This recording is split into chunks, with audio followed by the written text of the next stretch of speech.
welcome back. This is the last mini lesson for chapter 14. It's just a couple slides. We still have to cover brain waves, and then I'll talk about the cranial nerves and the expectations for what you need to know about those. All right, so in this slide, it just goes over what you might see in what's called an EEG, which stands for electroencephalogram. Which is, I think there's a picture in your text showing somebody with a kind of a cap on that has all these wires and nodes to it. And we know that ions traveling across membranes is an electric or nerve impulses, right? So you can imagine all of the ions that are flowing in the millions of neurons that are in your brain are going to generate some electrical activity that can be picked up by these sensors and the probes that are just on the outside of your skull, outside of your scalp. And they do. And so they've been recorded and they've been analyzed. And so they came up with, scientific community came up with these 4 different brain waves that can be registered depending on age and development and mental status. So the first one are called alpha waves. Alpha waves are characteristic of normal resting adults. So like me, I guess right now, I'm not resting, but I'm not super agitated or frustrated or concentrating right now. So maybe just what it would look like for you sitting in a chair watching TV or whatever. So kind of some squiggly lines, smooth, rounded edges. Beta waves have been found in usually individuals who are in intense concentration. So maybe studying for an A&P test or memorizing your nerves or parts of the brain, intense concentration. You can see the size of the waves aren't too different than alpha, but they're now more a little bit pointy, kind of more zigzag as opposed to the rounded lobe-like waves. Theta waves are common in children and frustrated adults. So I don't know the fine line, if there's a fine line between intense concentration versus frustration. But you can see we're back to kind of the curvy waves, and the waves are spread out, kind of stretched out a little bit, for they're not so compacted together. And then delta waves occur in deep sleep. So this would be common in an adult just sleeping, or certain pathological states. The book does not go into the details of which pathological states you might see delta waves in, so we'll just leave it at that. So most people are going to see a combination or transition from these brain waves in the EEG, just depending on where they're at in their day, or if they're intensely concentrating or frustrated or sleeping or just relaxing and resting. Okay, so cranial nerves. I will talk about these in lab, but I also wanted to take a mention of it here in the lecture as well, because you have this table in your text in addition to what's in your lab manual. So cranial nerves, there's 12 cranial nerves, and they are the cranial nerves that branch out of the brain, primarily the brain stem. And so back when we were covering the brain stem and we had that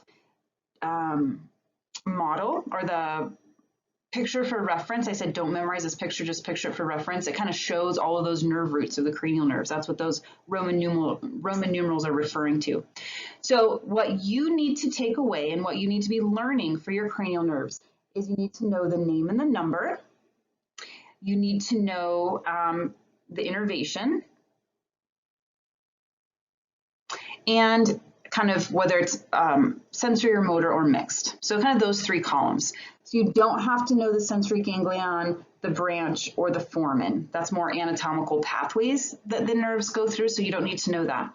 So you need to know the name and the number, the primary function, like is it sensory, motor, or mixed, and then the innervation, which is like what does it do? Does it carry purely sensory information from the retina of the eye, like this one, purely sensory retina, or olfactory, purely sensory olfactory epithelium? It's innervating, it's bringing sensory information. Or it could be a little bit more challenging one, like the trigeminal is mixed.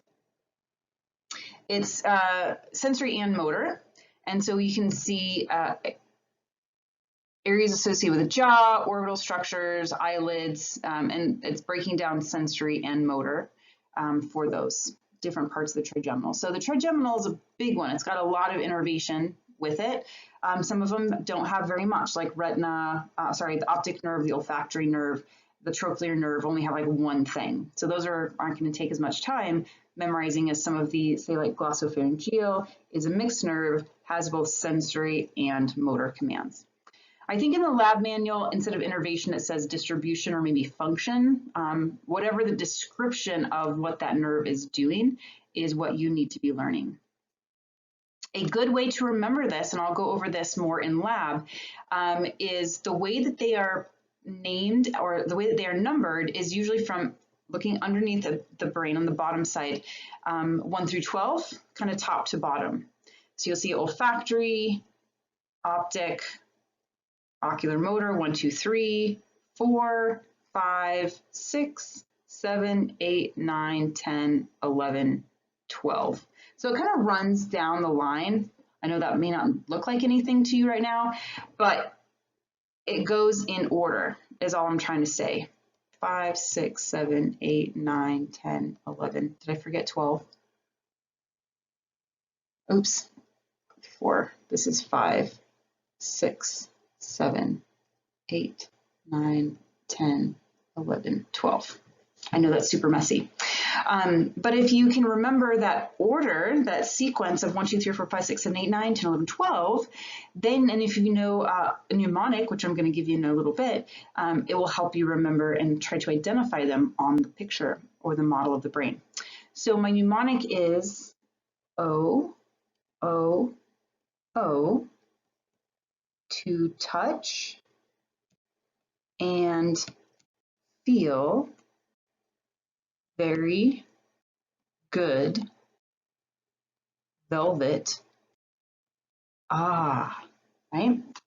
No, it's super silly, but if you remember that O, to touch and feel very good velvet, then if you have a question on, say, this nerve right here, you're like, okay, so I can count down 1, 2, 3, 4, 5. It's my 5th nerve down. O, to touch. So it's my second T. So now I got to remember that my second T is my trigeminal. So it may work. It worked for me when I was learning the cranial nerves that way. So the identification piece with that saying might work for you. So if you have any questions about the cranial nerve list, just let me know. It's not on your nerve list because that's just your peripheral nerves, because there's a lot more of those and we're not learning. Cranial nerve is just you're learning all 12. Okay, I think that's it. That wraps up chapter 14. So I will see you next time when we jump into chapter 16 with the autonomic nervous system. Okay, bye.